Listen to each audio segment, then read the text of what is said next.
Welcome to the Empowered Investor Podcast. Have you ever felt overwhelmed by the sheer volume of choices and voices telling you how to plan or invest for your future? With his straightforward approach, host Keith Matthews of Toulette Matthews & Associates cuts through the noise to help you create a winning action plan for you and your family. The decision-making framework discussed in this show can transform you and your investment experiences and will increase your odds of becoming financially secure. Learn more and subscribe today at tma-invest.com. Welcome to the Empowered Investor. My name is Keith Matthews, and I'm joined in today's special episode by my two co-hosts, Ruben Antoine and Marcelo Tabuada. Welcome, Ruben. Thank you, Keith. And Marcelo, nice to have you back. Keith, I've been very sad to be off the show, but it's a good day today. I'm really happy to be back. Well, this is going to be, I think, a fascinating show. We've got some great topics to discuss. But essentially, in today's show, we're going to review and discuss buying behaviors. And these are general buying behaviors during the pandemic. We'll look at what's been driving the purchases of these goods and services. So what's going on behind people and their emotions? With vaccines now on their way and expected to be administered in 2021, how will that change buying behaviors?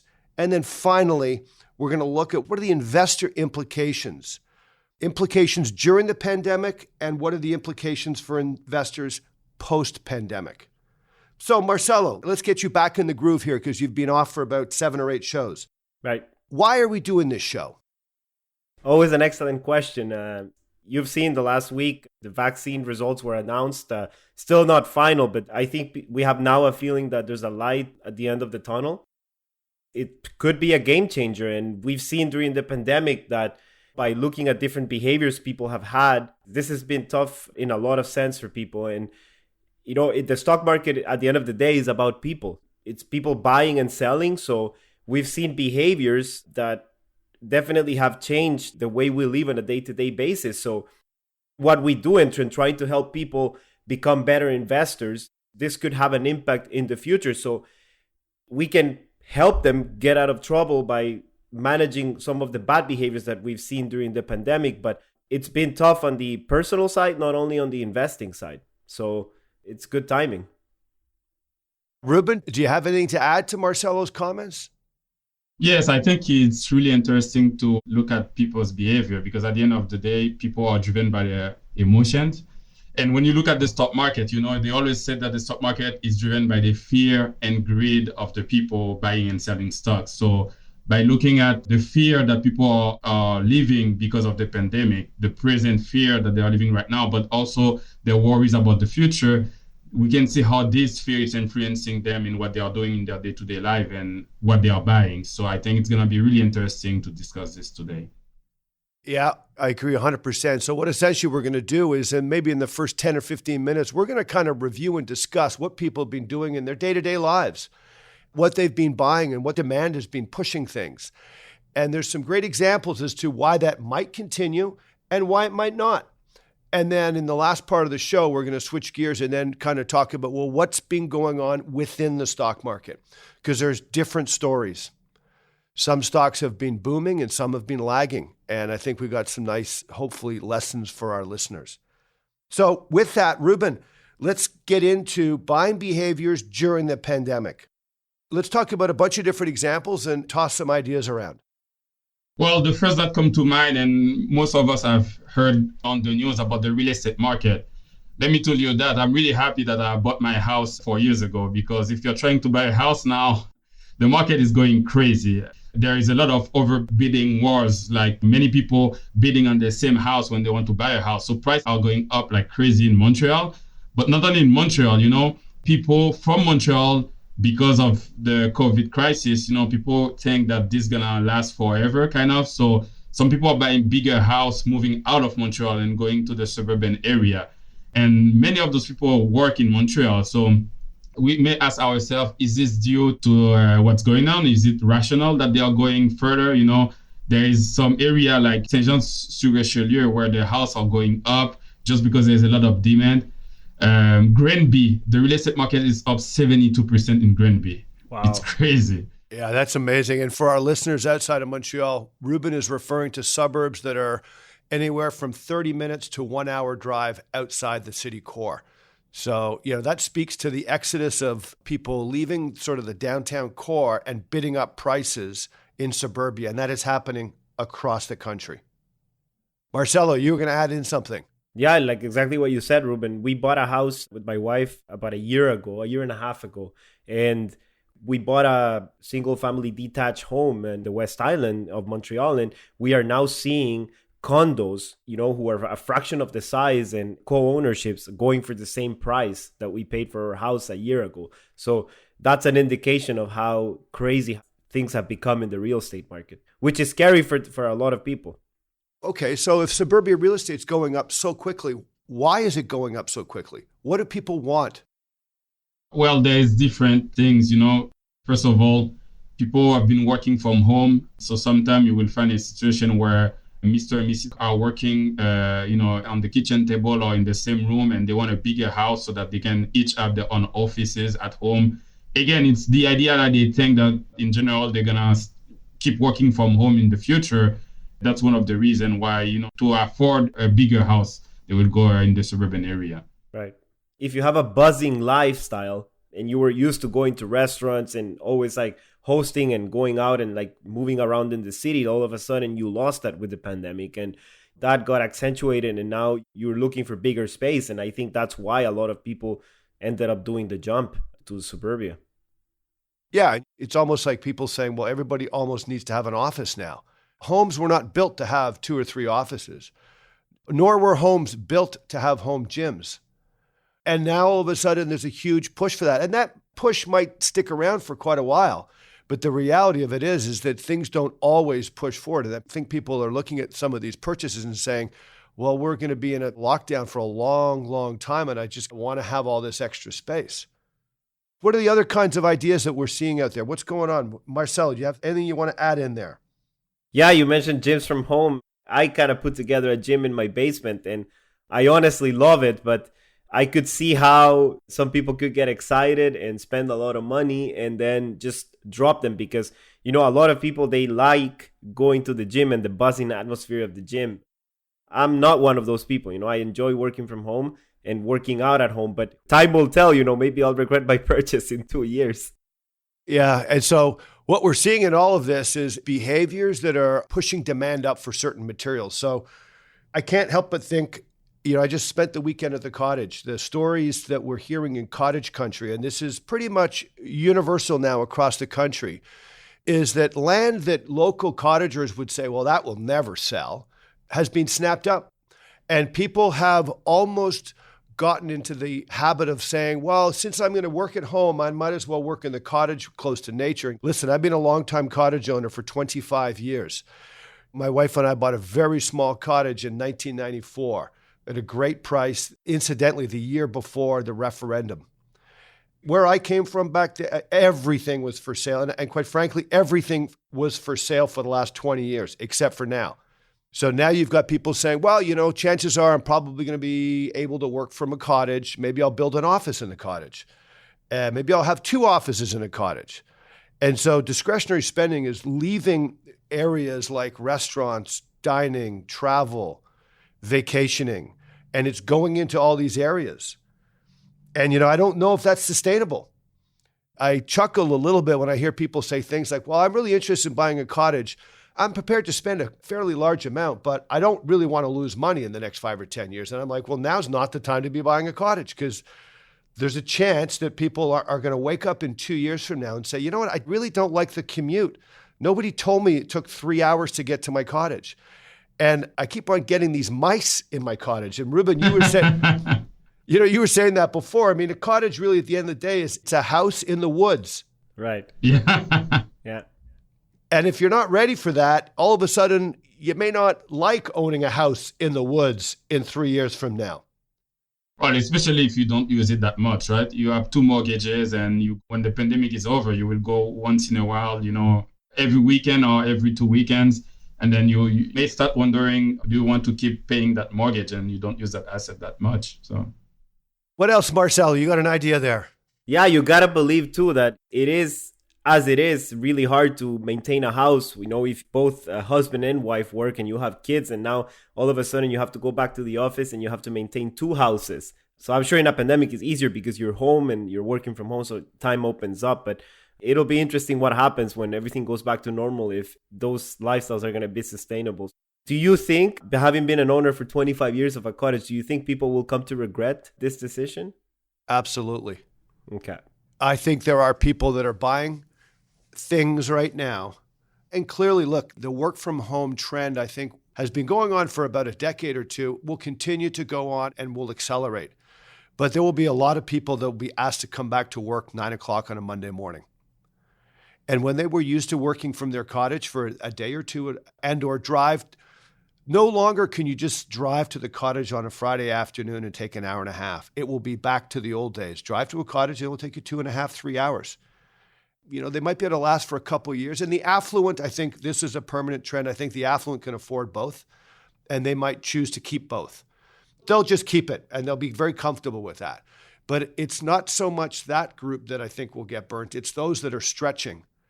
And those that are stretching and buying things that, on the cusp, they probably shouldn't really be buying, but their emotions are getting the better of them, and they're buying. And when it's time to unwind that trade, it's going to be a tough trade to unwind. Yeah. You mentioned if I have other examples, and, my wife and I adopted a dog about a year and a half ago. And Keith, you're a dog owner too. And when you adopt a dog, it's a lot of work. It's a lot of work, and you have to put in the time and the effort to do obedience courses and socialization and all this. So we have seen a huge spike. So I stay in touch with a lot of the shelters. I did some volunteering in a few of them. And I'll tell you this, because we almost fell into the pitfall of adopting another dog. But then, I can't. Are you crazy, Marcelo? But this is exactly what it is, right? Like, you now all of a sudden think that Marcelo, you do know you have to come back to the office at some point. Of course. What would you have done with 2 dogs? How could you have managed that? But that's exactly what it is. Your emotions get the best of you. You get excited and you think, we have all this time. We may be able to do it. But the reality is exactly that. And to go back to the point is, you're seeing now a tremendous amount of people adopting dogs. There's actually, like one lady told me at the shelter, they get about 400 dogs. And this year alone, they've received 8,000 applications for dogs. So I'm afraid there's going to be a lot of heartbroken dogs after everything goes back to normal. And, it's really sad, because it's tough as it is for an adopted dog to go through that process, and being abandoned again is just almost a nail in the coffin for a lot of dogs. So. Yeah, I think you're absolutely right, Marcelo. We'll see how that moves forward. So what are the industries, the big industries that have seen big gains in terms of buying behaviors? Well, hold on. Before you move on, Keith, we didn't cover one of the most important ones, which is working from home. Do you think this is going to stay, or is just a fad? Or some industries will thrive in this environment and some won't? I don't know. It's hard to tell. I think my gut feeling is some industries will thrive. Digital marketers, technology folks, programmers, they tend to be built that way in terms of they just need a computer and they need a workstation, and they need to just be able to move forward on that front. I think there will be companies offering some form of flexibility for sure. There are some advantages to having it from a cost perspective. But ultimately, I also think there'll be a lot of organizations that will request pretty much everybody back. And I just think about firms that want to keep creativity, teamwork. The younger generation need to be mentored. The cross-training that goes on between an older generation and a younger generation, I think, is better off in a work environment. You just have to look. I think it was a month ago, one of the major U.S. banks pretty much said productivity is down in the households. As soon as this is over, 100% of the people are back in the office. Netflix has something similar as well. Yep. So not everybody's all over saying work from home. I think we'll see more of it, but it's not obvious that everybody will be doing it. Mm-hmm. I think we have some employees, some workers that want to keep working from home, and some of them want to get back to the office. I was in the camp of the one that want to get back to the office. But I'm hearing from, like you just said, Kit, from some employers, some of them are realizing that rent is expensive. It's an expensive cost. So if they can keep some of their employees at home and have a smaller office, it's better for them. So My sister, for example, her employer just told her that from now on, she's going to stay home forever. Her and a couple of her colleagues, because they're going to move to a smaller office and it's better for the employer. So it's going to be interesting to see what trend going to be continuing or even starting from that whole experience. Absolutely. Something I felt and I've read about this subject is that it's affected a lot of the company cultures. In our office, our culture is very, very tight together. We used to eat lunch together. And I have felt during the pandemic that, I end up talking to the people that I used to talk more. And then the other team members or the people in the company, I don't talk to them as much. So I do feel a bit that separation. And we're a small company, but you have to think that for a bigger company, it definitely will affect their culture in a bigger way. Yeah. Anyways. What about sports? What are the sports that have been the winners, the behaviors that have allowed people to thrive and push their sports forward? And I'll tell you, the sport that's been the loser has been the sport that I play or that I coach, which is rugby. Yeah, but Keith, rugby has always been a loser to soccer, so don't feel so bad. So, there's absolutely, in a scrum where you have to take 16 people and make them all basically hug and crouch and push. This is not golf. Yeah. So golf would be a winner. What else? What are the other sports that are winners? Cycling, running, anything that's individual, I think, or tennis. Tennis is a big winner. You've seen a lot of people pick up tennis because there's no contact. So I think anything contact is suffered a lot. So, Marcelo, you're a big soccer fan. Do you think the crowds are dying to get back into the stadiums to cheer on their favorite teams all over Europe and Latin America? Oh, yeah. You know what? It's a funny story, but when soccer came back, and again, it's horrible to watch a soccer game with no crowd. It almost kills the experience. And some TV stations started doing fake crowds. And I hated it at the beginning for how disingenuous it is. But then given the option, I always ended up going back to the crowd sound because it was so horrible to watch a game without the crowd, which makes such a big part of the game. But the problem is that a lot of the teams want the fans back, but they're not willing to take the risk because most of the revenue anyways comes from the TV contracts. But it's going to be interesting how that affects the fans' perceptions of the game. So I'm sure this will translate into every other sport, but it's definitely not the same. Absolutely, 100%. So, that's part of the group that have sort of been losing out in this pandemic. We've covered the winners. The losers would be behaviors that are linked to travel, vacation. There's not as much need for clothing. What are some of the other losers, behaviors that have led to industries or sports or anything that's kind of on the down or on the decrease? Ruben, I don't know, but I think you and I both like going out for dinners and drinks. So I think that industry is completely shattered now, right? Anything social, right? I love to have a drink with friends and going to restaurant, everything. I'm on the board of a festival, so all the culture, anything relating to shows, cinemas, man, they are not doing good at all. Yep. So that leads me to the next question, guys.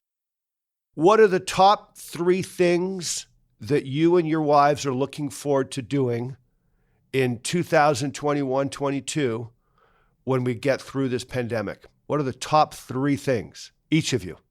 First of all, is to my first trip. When I can go back to traveling, I'm missing that so much. Spending a full year without any traveling has been hard for us. That's for sure. I'm really looking forward to do that. And it's just to see people, like we just mentioned, going out and just having dinners with people. Like we've done some in the summer, but now we cannot do it anymore. So going to a restaurant with friends and be able to sit next to each other, something as simple as that.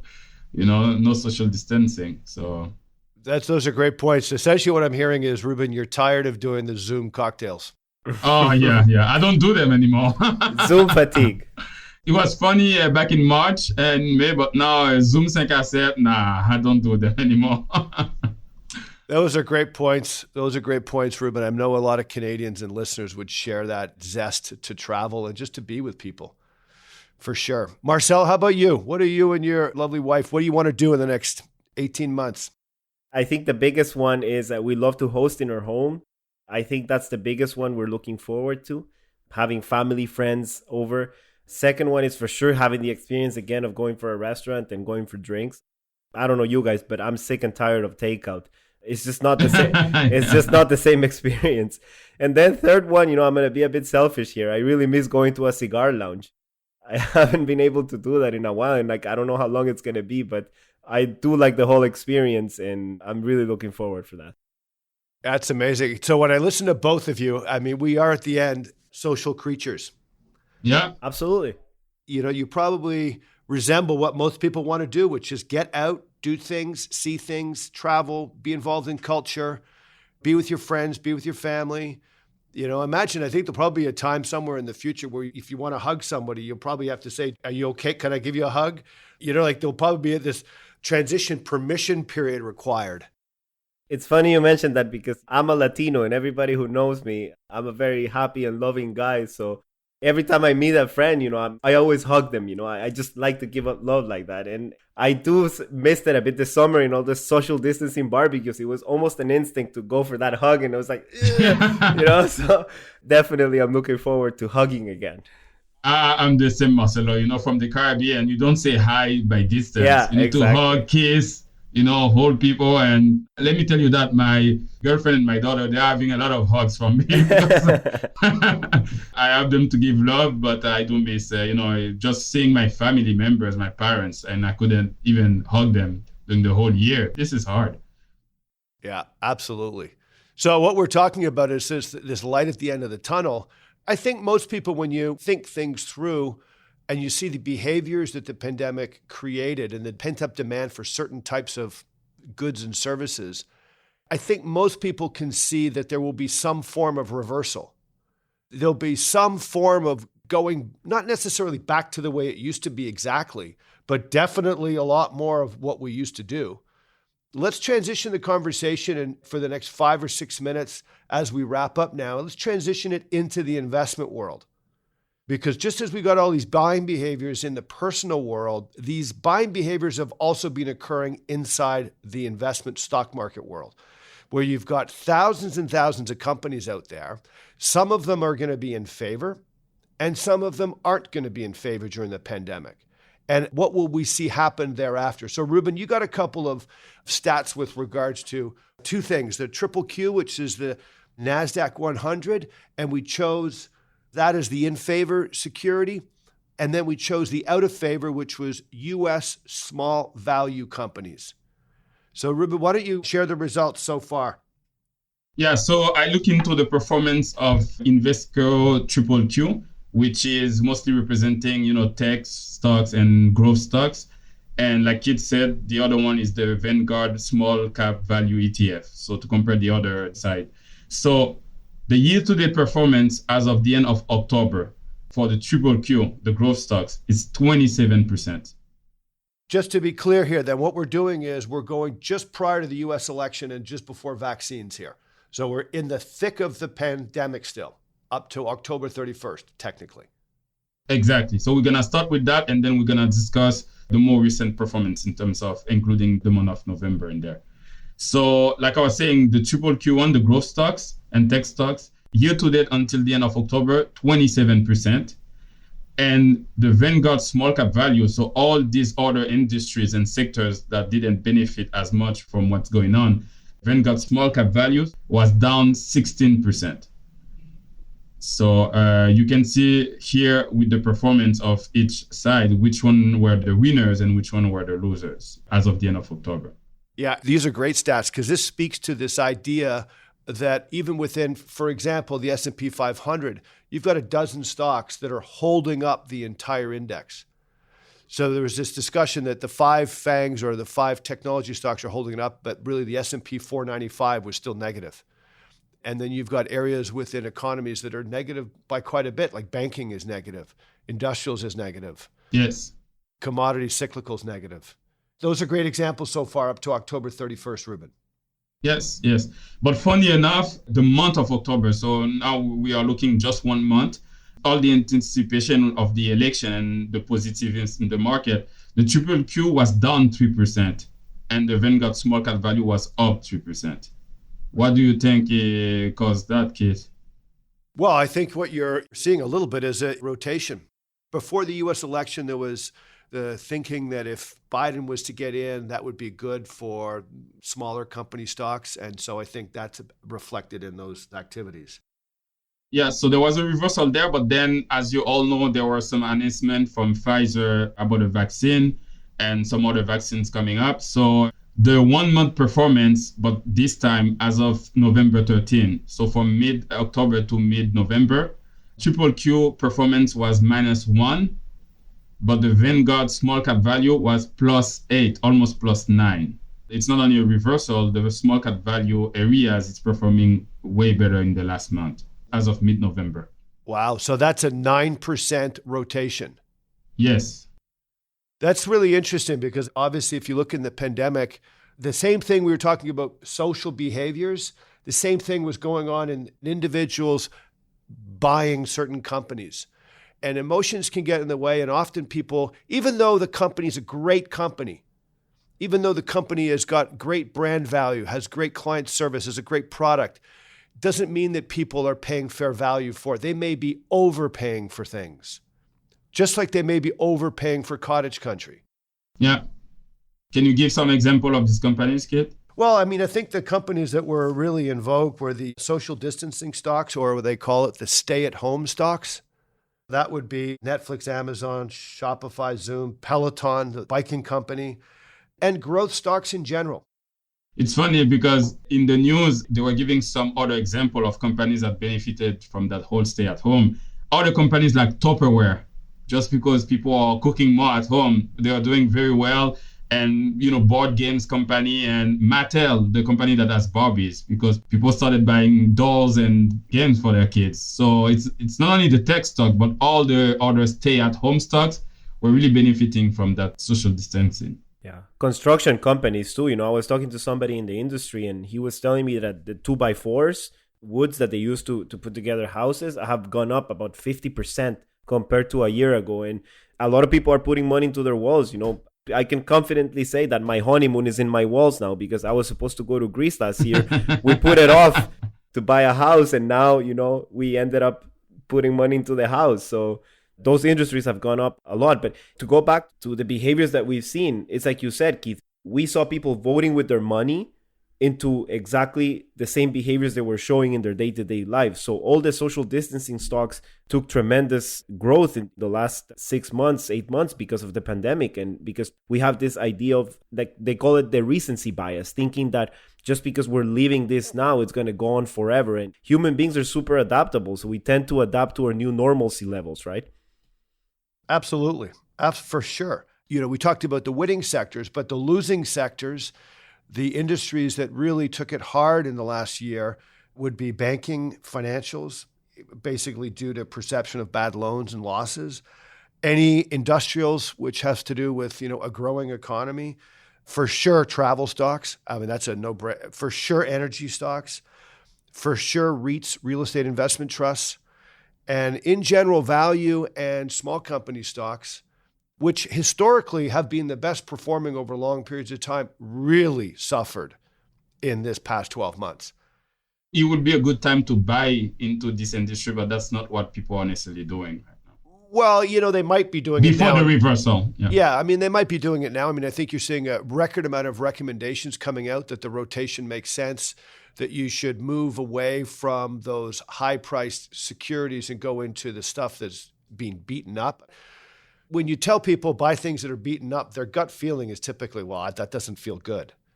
I'd rather buy things that are going up. And so the momentum trade has been the trade that everybody's favored in the last 18 months.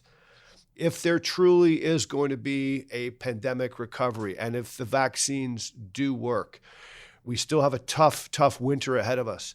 But if we see light in the tunnel, and if that light is coming somewhere in the second half of 2021, then I'm quite sure that investing in the sectors that have been beaten up will end up being positive for investors. Just as you see those social behaviors that we discussed, that you guys gave such great examples in the first 15 minutes of the show, those behaviors were occurring in the stock market, and there's going to be some changes coming. Yeah. Let's wrap up here, guys. It's been a great conversation. I think it's been fantastic to have the three of us on and have Marcelo and Ruben, sharing ideas back and forth. But let's wrap up. Let's go for takeaways here. All three of us are going to have a takeaway for investors. Yeah, my takeaway will be as a summary to all what we just discussed. In the past, he had served investors to have a contrarian view, meaning to buy into things when they are not doing well. So I would say on the optimistic side, I think the future will be brighter. So as an investor, now would be the time for a long-term investor to be buying into areas or sectors that are still low or bidding up. So I will encourage people to try to stay away and manage their emotion and invest wisely. And besides that, to stay safe and well. Great takeaways, Ruben. Marcelo, what are your takeaways? I was struggling with this one, but I would say in the last 15, 16 episodes, we've been stressing the great principles of what makes a good experience and what makes an empowered investor. And I think in the sense of what we do and our purpose here, I think it really helps to have a really established plan and a well-crafted investment philosophy, just exactly so this doesn't happen to you as an investor. You're not voting with your behaviors. You're removing that emotion from the process and actually doing in a evidence-based, scientifically based way that really it's going to help you in the future. So, fine, live your life, make some mistakes, but when it comes to your money, it really pays off to remove this emotion and just really have a well-established plan. So I think that's my takeaway. That's a great and empowered investor takeaway. Those are two great takeaway, guys. The only thing I would add to the listeners is make sure you stay diversified, stay to plan. If you've been chasing, stop chasing because it gets you into trouble. We've had a tilt on client portfolios and a tilt, overemphasis on small in value for the last 20 years. It's been a lagging strategy for the last couple of years, and it will see its day in the sun again. For all our listeners, stay well. Be careful. It's a winter that we have to be very mindful of. But today was a good day. Today was a day where they launched Moderna drug announcements. And last week was Pfizer. I think there's light in the tunnel. And this was a wonderful show, guys. Thank you both for being on it. Thank you, Kate. I see lots of future hugs in the horizon. All right, guys. So thanks to our audience. Be well, and we'll see you in 2 weeks. Bye, everybody. Bye. You've been listening to the Empowered Investor Podcast, hosted by Keith Matthews. Please visit tma-invest.com to subscribe to this podcast, learn more about how his firm helps Canadian investors, or to request a complimentary copy of The Empowered Investor. Investments and investing strategies should be evaluated based on your own objectives. Listeners of this podcast should use their best judgment and consult a financial expert prior to making any investment decisions based on the information found in this podcast.